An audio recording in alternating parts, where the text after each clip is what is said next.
ஒரு அழகான கிராமத்தில் அம்முவும் குட்டி ரவியும் மெதுவா நடந்து போய்கிட்டு இருந்தாங்க. ரவிக்கு சின்ன விஷயங்களே பெரிய சந்தோஷம். அவன் ஒரு கல்லை எடுத்து காட்டினான். வழியில ஒரு பசு புல்லு மேய்ந்துகிட்டு இருந்தது. ரொம்ப அழகா இருக்கு.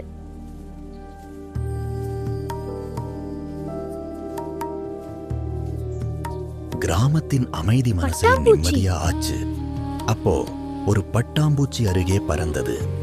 அவர்கள் அதை ஆச்சரியமா பார்த்தாங்க. ஒரு பெரிய ஆலமரத்தடிக்கு அவர்கள் வந்தாங்க. அந்த மரம் ரொம்ப பழமையானது.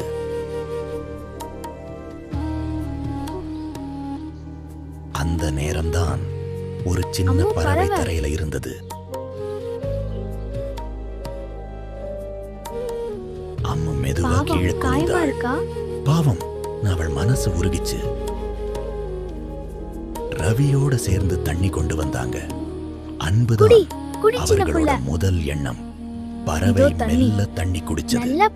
அவர்கள் அமைதியா பார்த்துக்கிட்டு இருந்தாங்க. அது சின்ன சின்ன இறக்கைகளை விரிச்சது. நம்பிக்கை திரும்பி வந்தது.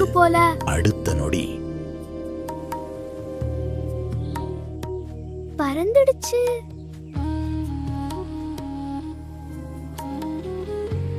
அது வானத்தை நோக்கி பறந்தது.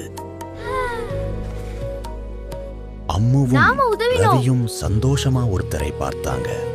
அவர்கள் மனசு நிறைந்தது. இது உனக்கு ரொம்ப ஸ்வீட். மரத்தடியில உட்கார்ந்து மாம்பழம் பகிர்ந்துகிட்டாங்க. இன்று நல்ல நாள். அந்த நாள் அவர்களுக்கு மறக்க முடியாத நாள். வீட்டுக்கு போலாம். சரி, போகலாம். மாலை நேரம் மெதுவா வந்தது. அவர்கள் வீடு நோக்கி நடக்க ஆரம்பிச்சாங்க. ரவி, இந்த நிழல் பாரு. சாலையில நீளமான நிழல்கள் விழுந்தது. அந்த நிழலுக்குள் என்ன? அந்த நிழலுக்குள்ள என்ன? ஆனா அது அவர்களோட நிழல்தான்.